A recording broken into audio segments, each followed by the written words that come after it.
I'm standing in the Richmond Coliseum right now. You can see right behind me, that is the stage where the man of the hour is going to be in actually a couple of hours. Sources tell me that this crash was at high speeds, but to be honest, there's not much that we truly know, but we can confirm that there was at least one death. It's a little bit empty. This is totally different than the scene was just about half an hour ago, where there were cars lined up all the way out to 53. But really, the real story here isn't the cars. Let me actually show you if you guys want to travel with me for a second. What's really been happening over here is the amount of fans that are currently tailgating. And restaurant owners say that the people who will be impacted the most by this are actually the restaurant workers.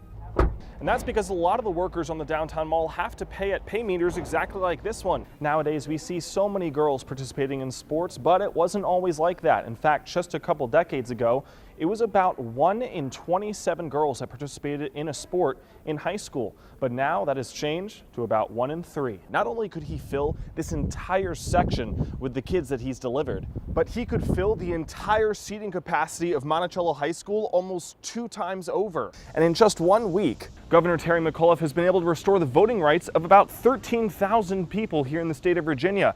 But he still has a long way to go, with about a total of 200,000 who are actually waiting for that letter from him. In fact, the difference in energy output is quite huge. Take solar power, for instance. To equal the same amount of energy output as a nuclear reactor, there would have to be enough solar panels to cover the entire city of Richmond. Tonight, they are going to be burning barrels of hay exactly like that one. And that's because they say it will help them prevent frost damage from getting to any of the grapes. Most would describe the town of Mineral as a small, quaint town.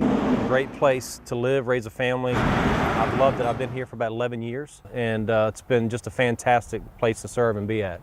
And despite the town being only a couple blocks long, it's not hard to miss the scars of what happened 6 months ago. Someone has said that the school had caught fire. The historic elementary school in town erupted in flames and took firefighters a long time to contain. And it kind of all took us off guard. I think it had a lot of character. It's been here, talking to some of the locals. I mean, they went to school there. And all these months later, much of the debris still remains, which has locals fired up. And the problem that most have with this site isn't the fact that nothing's been rebuilt, it's the fact that there are still remnants of the old building. And we're not just talking about bricks, we're actually talking about full school books with pages that are still readable.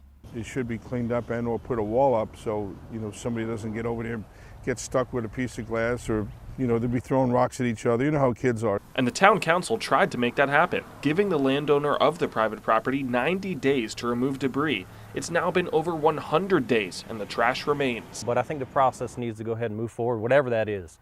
But cleanup needs to happen. And with the lot being right next to a Little League baseball field, many think the time to act is now. Now that it's burnt down, it's, like we talked before, there'll be a lot of kids here, the brothers playing baseball, and that's a magnet. I mean, they'll be over there picking glass, and I think it's definitely a good idea to put the fence up. Sergeant Kenny Morris is described as a family man, a good man, and is definitely a Virginian. And this Thanksgiving, his family, both by relation and by oath, made sure they brought him home for the holidays one last time.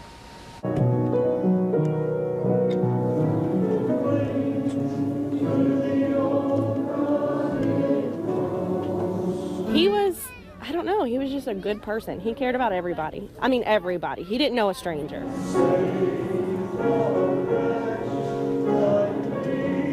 Sergeant Kenny Morris was an Albemarle County resident. Loved people, loved playing around and goofing off, and loved his family. Love for his relatives and his military family. When he passed, a lot of service members reached out to me on his behalf, just speaking about how good of a person he was. He was always the funny guy. He was there to help whenever he needed to. In fact, many at his funeral didn't even know him. Not too many here was actually that known Sergeant Kenny Morris, but in the Army, we consider everybody a family.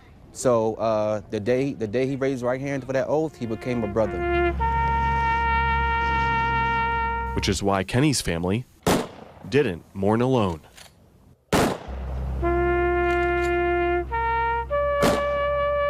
Something that is especially meaningful to the family. My brother battled with depression, and he took his... Her brother battled with depression and took his own life.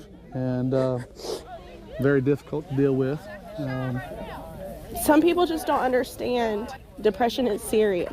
You don't always tell somebody what's going on, and it's kind of hard for someone else to know what's going on.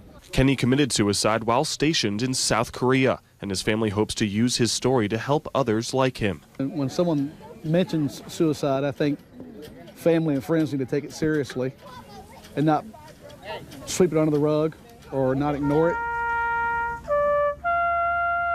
As much as we are soldiers, we are human beings. And like I said, it's a tragic event for a loss. I think that mental illness is serious, you know. I didn't see the signs. Maybe had we, there could have been a different story, you know. And even though it's not how they expected it, Kenny is home for Thanksgiving. I think it's probably safe to say he was there just with the rest of the family. Yeah, he loved family. That was loved being important around to family. him. Family time was important to him.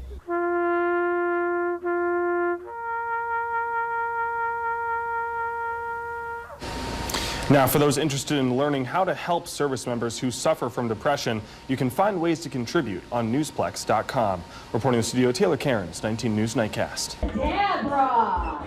We're at the Ante Room on Water Street for the Battle of the Bras. A fashion show competition for a good cause. The Battle of the Bras is a fundraiser that our Women's Council of Realtors, Blue Ridge, here in Charlottesville, we do every year for cancer awareness.